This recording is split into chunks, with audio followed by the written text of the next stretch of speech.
¿Qué tal? Estás en este momento en el segundo episodio del podcast Tertulias Veganas, que busca ser un espacio ameno donde podamos conversar sobre derechos animales y veganismo. Ya en el primer episodio estuvimos con Gabriela Acosta, que nos contó sobre su proyecto sobre reconocimiento jurídico de los animales como sujetos de derecho en la nueva constitución. Y este proyecto ya lo está haciendo junto a Ronald Leblevici, que es nuestro segundo invitado. También es un honor para mí poder contar con él en este espacio. Ronald lo conozco por el activismo por los animales. Él estuvo en Anonymous, también estuvo en Buchef Antiespecista, que es una organización que se creó en la Universidad de Chile, interdisciplinaria.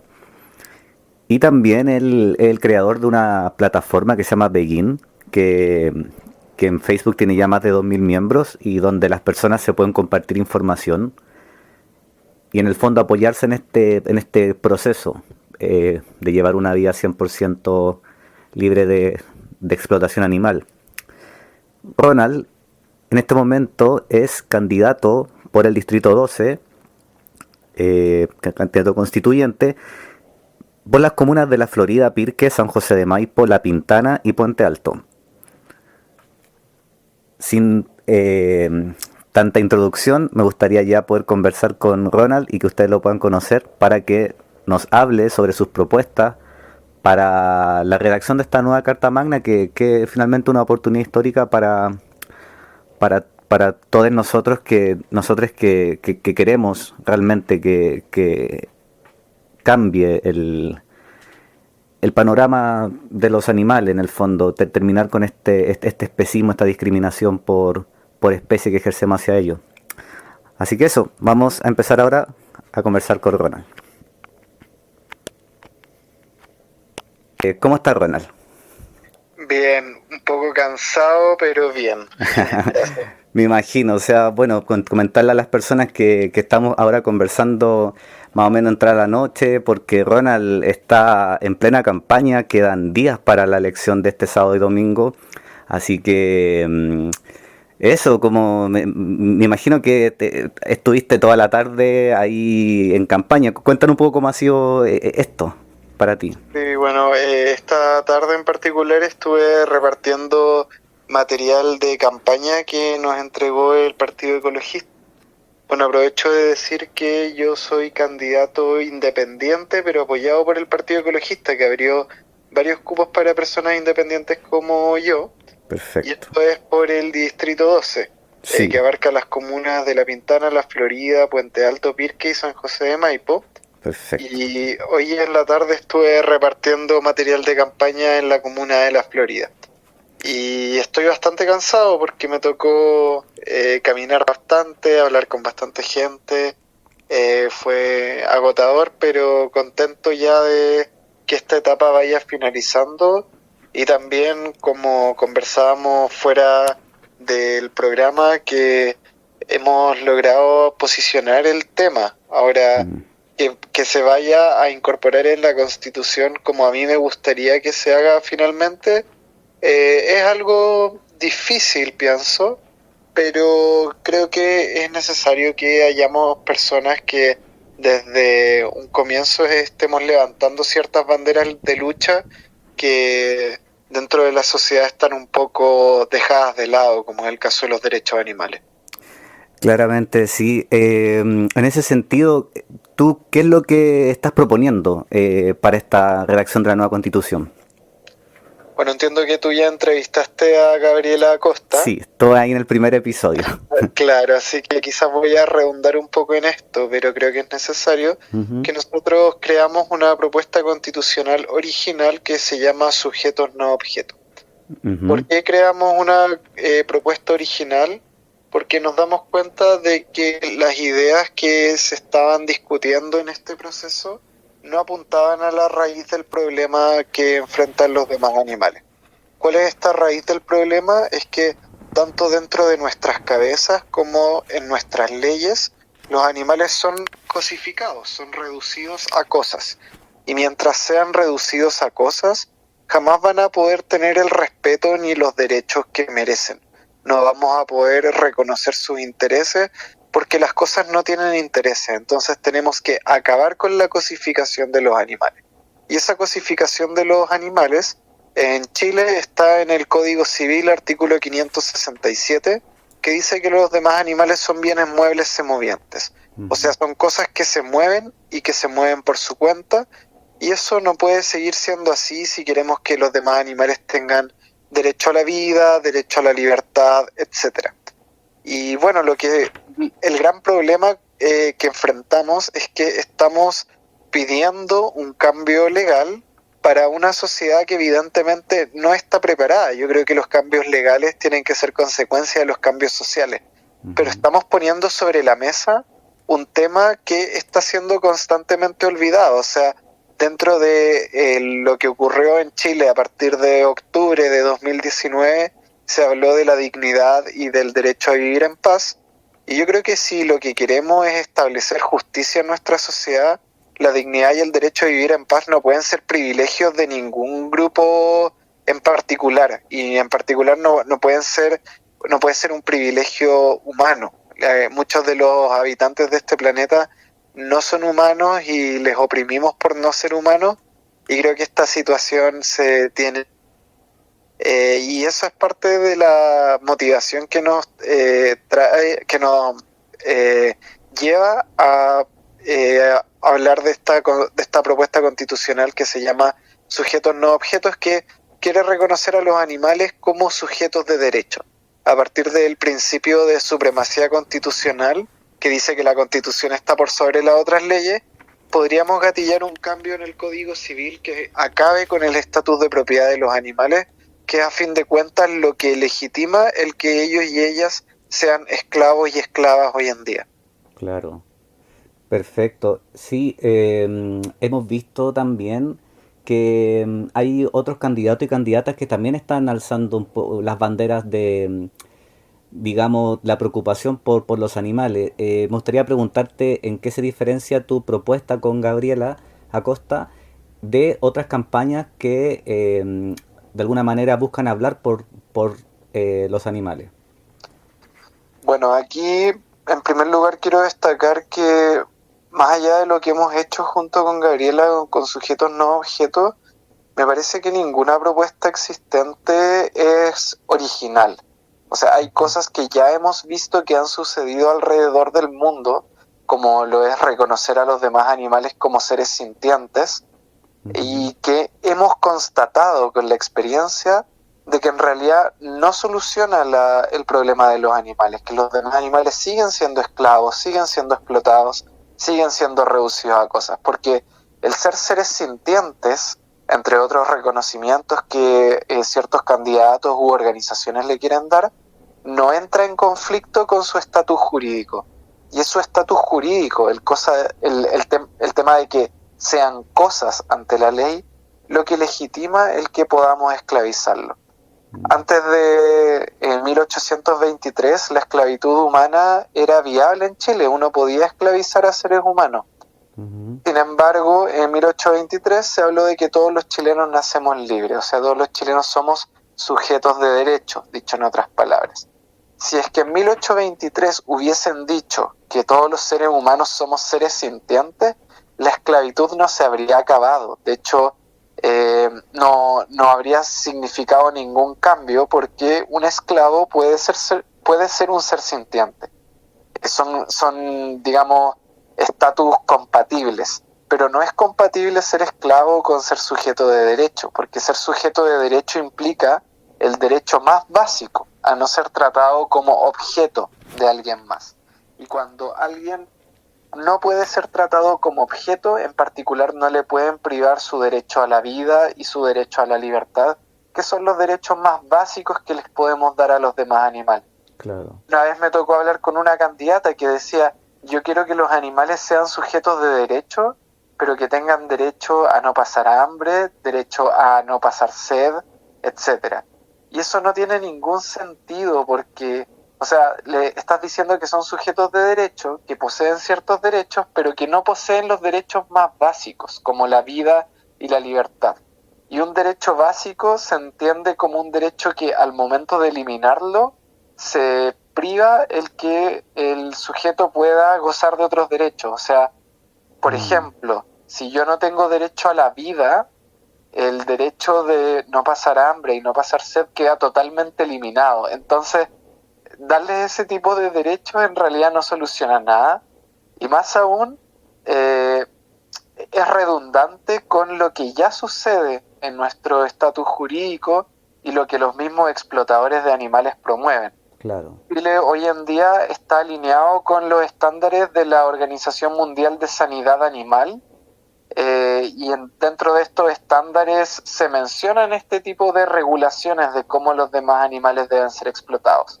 Y si tú te metes a páginas web de explotadores de animales, no voy a nombrar a ninguno en particular para no hacerle propaganda, dicen que la mala publicidad también es publicidad. Claro. Tú te puedes meter en la página web y estos explotadores ya dicen, nosotros cumplimos con estándares de bienestar animal, o sea, te aseguramos que los animales que explotamos no pasan hambre, no pasan sed. Y la pregunta que yo formulo es, si los explotadores ya están de acuerdo y son uno de los principales promotores del bienestar animal, de esta tonta idea de promover prácticas buenas de explotación, como si hubiesen formas buenas de explotar a alguien que no quiere ser explotado, bueno, ¿cuál es el rol de los defensores de los animales? ¿Los defensores de los animales vamos a luchar por algo con lo que los explotadores están de acuerdo? ¿Qué sentido tiene eso? ¿De qué lado estamos? ¿De las víctimas o de sus explotadores? El bienestar animal le sirve a los explotadores porque les ayuda a limpiar la imagen y a anestesiar las conciencias de los consumidores, además de promover prácticas de explotación que son más eficientes. Pero a los demás animales no les sirve de nada. Ya llevamos más de un siglo de bienestar animal y hoy explotamos a más animales de más maneras y de formas más dolorosas, más terribles, más violentas que lo que ocurría hasta hace 100 años. Hoy en día la explotación animal está más legitimada que antes. Y yo veo que eso es un retroceso y no es un avance, y como defensores de los animales deberíamos aprender de este error histórico y subirnos al tren de los derechos animales y no al del bienestar animal. Claro, totalmente. Me gustaría solamente, digamos, poner un punto de análisis que sería, no, digamos, no funcionarían, según tú, esto de ir como ganando pequeñas batallas con el objetivo, digamos, ya más a largo plazo de poder cambiar, digamos, ya el estatus de los animales. ¿No, no crees tú que podría haber como algún paso a paso de alguna manera? Porque lamentablemente lo que está pasando actualmente es que la gente por lo general no está preocupada de los animales. Entonces, ya plantearles a los animales ya como sujeto, que es como nosotros los vemos, pero planteárselo al público en general así, ¿no te parece que en este caso podría funcionar como la otra manera? Esta es como una observación o crítica que es un poco vieja hacia la postura de los derechos animales o hacia quienes nos hacemos llamar abolicionistas, que se nos dice que pareciera que no tenemos ningún plan como para ir avanzando de a poquito y poco menos queremos que la abolición sea de la noche a la mañana. Y yo creo que el paso a paso que tenemos que dar a estas alturas del partido tiene que ver con ganar adeptos, con generar una masa crítica de personas veganas. Claro. El día de mañana pudiesen impulsar cambios de verdad, en lugar de el paso a paso de los bienestaristas, que es agrandemos las jaulas, hagamos que el asesinato sea más humanitario. Ese paso a paso, lo único que ha hecho hasta el momento ha sido legitimar la explotación animal, hacer que sea más aceptada, hacer que los consumidores se sientan menos culpables y que los explotadores estén llevando a cabo prácticas más eficientes y menos criticables. Claro. Yo creo que nuestro paso a paso tiene que ver con educar a la población y lo que estamos haciendo a través de sujetos no objetos, además de plantear un precedente y de algún modo marcar la línea de hacia dónde debería moverse nuestro movimiento en términos jurídicos, es una forma de activismo, es una forma de decirle a la gente, ¿sabes qué? Yo soy defensor de los animales y no estoy conforme con esta idea insuficiente de reconocerlos como seres sintientes y que les hagan las mismas cosas que les hacíamos antes o que les faltemos el respeto de unas maneras y no de otras. Queremos respetarlos como sujetos que son. Entonces, nuestro paso a paso es el de ganar adeptos y sujetos no objetos cumple en cierta medida ese propósito. Ahora, a pesar de que algunos abolicionistas no están de acuerdo, yo creo que ciertos tipos de prohibiciones sí pueden ayudarnos o sea, no ayudarnos transversalmente como movimiento de los derechos animales, pero sí ayudarnos a que haya menos víctimas. Por ejemplo, si el día de mañana se promulgara una ley que busca prohibir el rodeo en Chile, yo estaría de acuerdo con esa ley. Sin embargo, no estaría de acuerdo con dedicar mi activismo a que sea un activismo antirrodeo, porque cuando hago eso le estoy dando la espalda a todas las otras formas de explotación animal y estoy transmitiéndole un mensaje a la sociedad de que hay formas de explotación que son más aceptables que otras, y yo pienso que la producción de lácteos, por decir cualquier cosa, no es ni mejor ni peor que el rodeo. Yo encuentro que son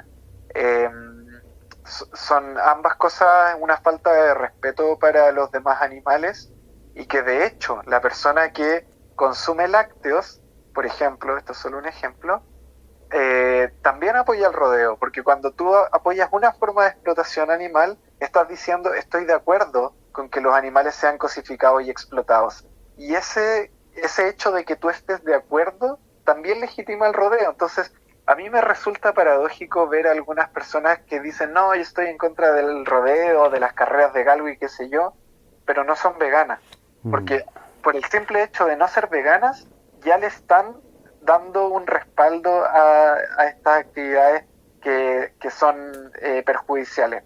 Sin embargo, yo entiendo que por una cuestión de, por así decirlo, elasticidad de la demanda, o sea que hay personas que podrían estar dispuestas a renunciar a unas cosas y no a otras, quizás es más fácil prohibir el rodeo, y si al día de mañana, como te digo, se saca un tipo de prohibición así, yo estaría de acuerdo, aunque no sería el foco de mi activismo.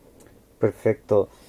Claro, me quedó bastante claro tu forma de poder llegar a lo que al final todos buscamos, que es la liberación animal, que ojalá sea lo más temprano que tarde. Dentro de tus propuestas, una que me llamó la atención, que es también que desde el Estado se pueda también promover educación sobre derechos animales. ¿Cómo te imaginas tú esa educación, sobre todo pensando en que cada vez la gente más joven es la que se interesa más sobre este tema? Gracias por la pregunta, porque de hecho sentía que nos faltaba hablar de ese tema. Bueno, yo he dado charlas en colegio sobre derechos animales y veganismo, y un tema que me llamó mucho la atención al momento de formular mis charlas es un ejemplo que pongo de un texto de niños de primero básico, en el cual se les hace unir a ciertos animales con los productos de su explotación. Por ejemplo, unir a una madre vaca con la leche que produce para su ternero y que la terminan consumiendo los humanos. Claro, Tenemos una educación que es especista y exacto. que podemos perfectamente entrar a criticarla. Bu- Y de hecho yo Disculpa, Ronald, recuerdo, como que yo creo que para las personas que no conocen el término especista, básicamente el especismo es una discriminación por especie, tal como existe la discriminación hacia las mujeres, hacia personas de, comillas, otras razas o también hacia disidencia. Lo mismo, hay una discriminación en cuanto a especie, eso estamos hablando con el término especismo. Entonces, claramente nosotros hemos sido criados en una cultura totalmente especista. Exacto, gracias por la aclaración. Sí, Ujú, bueno, el término especismo fue acuñado por Richard Ryder ujú, el año 1970 y es justamente lo que tú dices, una discriminación arbitraria. O sea, mm, no tengo razones lógicas para discriminar a ese alguien, más allá de que es distinto a mí o a otro sujeto por cierta característica moralmente irrelevante. Y esta característica moralmente irrelevante es la especie. Gary claro. Francione define el especismo como cuando le damos pesos distintos a intereses similares sobre la diferencia de la especie. O sea, un perro y un cerdo podrían tener el mismo interés por vivir, sin embargo, le damos un peso distinto a estos intereses en función de que uno es un perro y otro es un cerdo. Ujú, Esto ocurre en nuestra cultura especista y bueno, no solo con la vida, ni con los perros, ni con los cerdos, sino aplicado a muchos otros intereses y a muchas otras especies. Entonces, tenemos una educación que es especista, que nos enseña a discriminar, a despreciar a ciertos sujetos y el valor que le atribuyen a sus vidas, y que podemos entrar a criticar. Ahora, dentro de cómo nos educamos, te lo digo yo como ingeniero, para mí es mucho más importante que nos eduquemos sobre derechos animales, sobre derechos humanos, sobre respeto por el medio ambiente, sobre cómo relacionarnos con los sujetos y los objetos que nos rodean, más que ujú. aprendernos todas las propiedades de los logaritmos, por ejemplo, Exacto, o sí. todas las, no sé, los organelos de las células y las mitocondrias. Sí, esas cosas pueden ser importantes, pero en el día a día nos relacionamos entre nosotros y nosotras y sería muy bueno que lo aprendamos a hacer de mejor manera. Entonces, la propuesta sujetos no objetos mete un poco la cuchara en lo que es el área de educación, señalando que deberíamos educarnos en cuanto a derechos humanos, a derechos animales y respeto por el medio ambiente. Y en cuanto a derechos animales, a mí en lo personal me gustaría que a la gente se le enseñe la filosofía de los derechos animales. Esto quiere decir la idea de que los animales son individuos que poseen un valor moral inherente porque ellos poseen interés sobre sus propias vidas y eso es un motivo suficiente para respetarlos, así como respetamos a otros humanos porque tienen intereses sobre sus propias vidas. Eh, y bueno, también estoy abierto a que se planteen y se enseñen posturas con las que no estoy de acuerdo, porque creo que los estudiantes pueden conocer de todo y luego tomar sus Mm, propias decisiones. claro. Las dos grandes ramas del movimiento en defensa de los animales son el bienestar animal y los derechos animales. Y Ujú, yo creo que una persona a la que se le enseñan las dos posturas podría tomar su decisión sobre con qué está de acuerdo. claro. Y en lo personal, a mí me parece difícil que una persona que conozca en profundidad ambas cosas se incline por la del bienestar y no por la de los derechos. Eh, o sea, toda una literatura al respecto y es evidente que los argumentos de los derechos animales prevalecen por sobre los del bienestar. Las críticas que hay sobre el bienestar animal, saqué una publicación en mi Instagram, aprovecho de mencionarlo, @animalronald. Ujú. Hace poco saqué una publicación sobre los defectos del bienestar animal y yo por lo menos identifico 5 de estos defectos. No sé si quieres que entremos en eso porque Sí. quizás estoy cambiando un poco el tema. No, no, en realidad queda más o menos unos 10 minutos, pero si pudieras como contarnos de forma más o menos resumida de qué se tratan estos puntos y cuál es qué es lo que tú propones finalmente. Súper, voy a hacerla cortita con este asunto. Ujú, Bueno, los 5 defectos que yo encuentro del bienestar animal son, primero, que avala la explotación animal y que no reconoce derechos para los animales. Se enfoca en que el problema es cómo tratamos a los animales y acepta el hecho de que usar a los demás animales es, digamos, voy a sonar redundante, moralmente aceptable. ujú, El segundo es que refuerza y legitima la cosificación moral y legal, esto quiere decir el estatus de propiedad de los animales. ¿Por qué? Porque si tú estás regulando la explotación animal, estás generando más leyes al respecto y estás cada vez legitimando más el hecho de que los animales sean tratados como objetos. En tercer lugar, el hecho de que el bienestar animal no es para los animales, sino para los humanos. Muchas veces, dentro de nuestro sistema legal que es bienestarista, los intereses más triviales de los humanos prevalecen por sobre los intereses más básicos de los demás animales. Claro. Y al final, esto nos da un indicio de que los demás, de que el bienestar animal no lucha por los intereses de los animales, sino que se enfoca en desviar la atención del fondo, que es la explotación animal, para centrarla en la forma, que son las prácticas, en que limpia la imagen de los explotadores y que además anestesia las conciencias de las personas que no son veganas. Entonces nos pone trabas para la liberación animal en lugar de ayudarnos a concretarla. El cuarto defecto que identifico es el concepto de sufrimiento necesario o innecesario o interés trivial y significativo. El ejemplo que siempre doy es que alguien que practica el rodeo podría decir que el sufrimiento que se le impone a los animales es necesario porque atiende a su interés por practicar este, entre comillas, deporte, que para él es un interés significativo. Y como los animales son cosas y los humanos somos personas ante la ley, entonces los animales siempre van a salir perdiendo. Y en quinto lugar, y esto es un error en el que cae Peter Singer, que es uno de los mayores exponentes del bienestar animal, es enfocarse casi por completo en el sufrimiento y no en otros intereses. Singer, al igual que Jeremy Bentham, que es uno de sus predecesores, por así decirlo, menciona que, por ejemplo, los animales no tienen interés por vivir, y yo creo que esto es falso. Claro. Esto es falso porque, a diferencia de lo que ellos sostienen, hoy en día tenemos evidencia de que los demás animales pueden anticiparse al futuro y que por lo tanto pueden planear el futuro.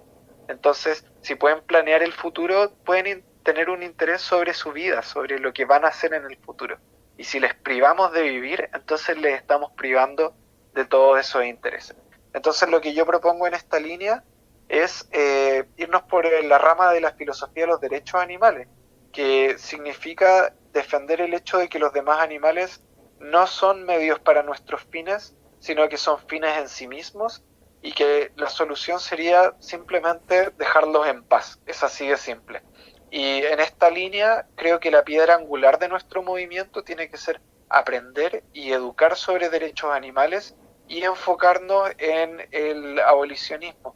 Posiblemente no vamos a ver resultados concretos en el corto plazo, pero a medida de que ganemos una masa crítica de personas, vamos a poder deconstruir el problema desde la raíz. Exactamente. Claro, bueno, lo que tú mencionas sobre Bentham y Singer, esta corriente filosófica del utilitarismo, que en el fondo lo que busca de alguna manera es reducir el sufrimiento, pero como bien tú dices, no toma en cuenta la complejidad de los intereses que tienen los animales y que algo que nosotros como especie humana de forma bastante conveniente no hemos querido reconocer. Y por eso es tan importante que sigamos cada uno de los activistas desde su profesión o habilidad pueda, digamos, hacer que este cambio profundo, estructural, radical de alguna manera, sea lo antes posible. No sé si estás de acuerdo con eso. Sí, estoy de acuerdo. Yo creo que debemos asumir que el cambio no va a ocurrir de la noche a la mañana, que es un tramo largo, pero que tenemos que enfrentarlo con seguridad, con argumentos sólidos y a paso firme. O sea, es un tramo largo que tenemos que seguir a paso firme. Este paso firme tiene que ver con acabar con el especismo, erradicarlo de la sociedad, promover el veganismo y los derechos animales. Cuando Perfecto. Una persona se hace vegana, entiende a los demás animales como personas, como sujetos. Claro. Y ese, creo yo, debe ser el camino para que logremos cambios reales para los animales. Claro. Si nos enfocamos en que el problema es el sufrimiento, realmente nunca los vamos a liberar porque estamos entregando un mensaje incorrecto, al igual que lo haríamos si es que las víctimas fuesen humanas, si es que quienes abolieron la esclavitud humana se hubiesen enfocado en regularla y en reducir el sufrimiento en lugar de criticarla desde la raíz, posiblemente esta nunca habría sido abolida en la gran mayoría del mundo como es hoy en día. Claro. Perfecto, Ronald. De verdad, agradezco mucho tus palabras. Es bastante digamos que ordena mucho cómo tenemos que enfrentarnos al momento de hacer activismo y como bien tú dices, pavimentar algo que sea seguro, que tenga consistencia, porque si no caemos en esto del animalismo, ¿cómo se llama? De mascotismo de alguna forma también, que reconocemos a ciertos animales, pero hacemos la vista gorda de la totalidad. O sea, tenemos una relación bastante, ¿cómo se puede decir? Como ya nefasta con los demás animales. Los vemos como inferiores y mientras eso no cambie, no va a cambiar esto estructuralmente. Así que de verdad te agradezco mucho por también querer participar de esta conversación que es súper necesaria y también, por supuesto, agradecerte todo el trabajo que estás haciendo, que es una tarea titánica, pero de verdad es muy necesario que haya gente que la está haciendo. Así que nada, no sé si tú quisieras agregar algo más. Yo quisiera decir que por favor la gente que está en el distrito 12, que estamos hablando de la Florida, Pirque, San José de Maipo, La Pintana y Puente Alto, vayan a votar este fin de semana y por Ronald Leblevisi porque él sí va a entregar un gran aporte para poder lograr la liberación animal que tanto anhelamos. Muchas gracias, Lío. Sí, bueno, decirlo cortito, Ujú, al comienzo del voto para la gente del Distrito 12 van a encontrar el girasol del Partido Ecologista. ujú. Yo voy a hacer el segundo nombre que encuentren en la lista con el código XA9 para que lo Excelente, tengan en consideración. excelente, así Y que sí, bueno, tú lo has dicho, es una tarea titánica, pero tenemos que mirarla de frente, porque sí, si le damos la espalda nunca la vamos a concretar. Eh, exacto. a mí me gusta mucho citar a Donald Watson cuando sacó el primer boletín de la sociedad vegana. Ujú, Decía, se nos critica porque la sociedad no está suficientemente madura para el cambio que proponemos. Y es un poco lo que me ha pasado a mí, que en muchos casos me han visto como loco y no los culpo.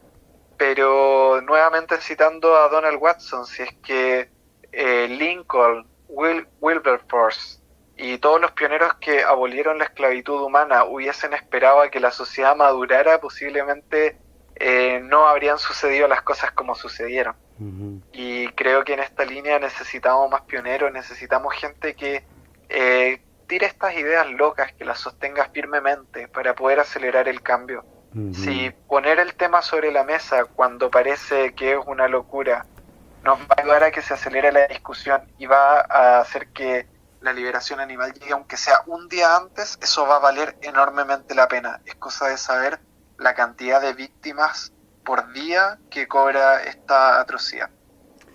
Mi mensaje en esta línea es esperanzador, pero es esperanzador, creo yo, condicional, condicional en que trabajemos. No podemos esperar cosechar sin arar la tierra antes, y para esto necesitamos muchos y muchas más activistas. Y esa es mi Exacto. invitación a que las personas que nos escuchen tomen acción por los derechos animales desde la forma que les sea posible y que crean más eficiente. Sí, mira, eso que tú dijiste me recordó que una frase ya bastante citada, pero que va muy al caso, que claro, esta ideas se sienten que son muy locas en su momento. Esta frase de Gandhi de primero te ignoran, luego te ridiculizan, después te atacan y entonces ganas. Así que estamos en eso. Y invitación a votar por Ronald Levisi porque va realmente a poner la voz por los animales. Así que muchas gracias, Ronald, por participar. Gracias a ti, Leo, te mando un abrazo muy, muy grande. Igualmente un abrazo también. Muchas gracias. Ya, o sea, ahora terminó como el programa.